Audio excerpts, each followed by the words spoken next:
Numerous employees climb the workplace ladder into management positions, but this does not mean that they magically acquire hiring manager knowledge and skills. Over the years, I have been interviewed by several ill-prepared, unskilled interviewers, and the interviews are disappointing and exhausting.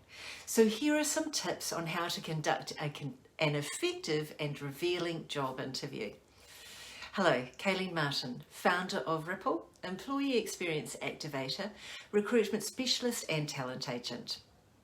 So my first tip for you is an interview should only be conducted by someone who has a sound knowledge of New Zealand employment law, the questions that can and cannot be asked, and is able to create an interview environment promoting inclusivity and diversity. Tip number 2, gone are the days of highly pressurized interview environments. The key purpose of the interview is to establish the suitability and fit of the interviewee, including their potential fit into the team and their alignment with your business culture, and a pressurized environment will usually inhibit this. If the job requires an assessment of their ability to cope in high-pressure situations, I recommend this be done at a subsequent interview or through formal capability testing. Tip number 3. A job description should have been compiled prior to the interview process, and the interviewer should have a sound understanding of its content. It is far too common for an interviewee to be given an understanding of a job description only to find out when they start the role that it does not reflect that understanding at all. Tip number 4, the interviewer should be clear on the hiring process. So for example, will only one interview be needed? Does anyone else have to be involved in the hiring decision? Does the interviewer have the authority to offer the position at the time of the interview?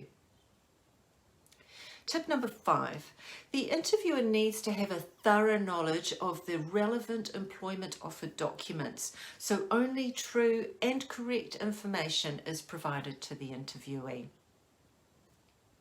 Tip number 6, the interviewer and the company must understand their legal obligations to uphold the confidentiality of all applicants and interviewees. I personally have listened to far too many managers share confidential information with colleagues and others, and I've also seen them conduct illegal reference checks and much more. Tip number 7, do you have your process in place for communicating with unsuccessful applicants and interviewees?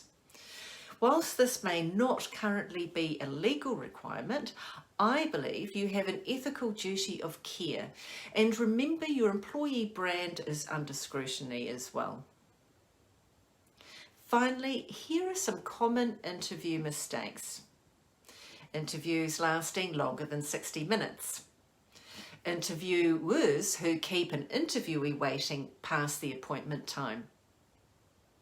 Not giving the interviewee post-interview feedback within around 48 hours or the time agreed to in the interview.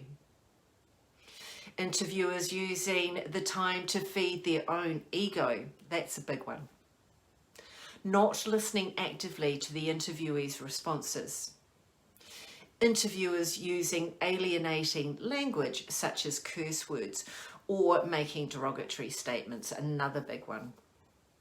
Interviewees being poorly greeted by your frontline staff.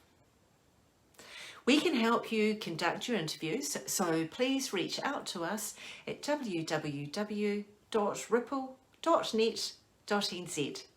Thank you for watching. Bye for now and stay safe.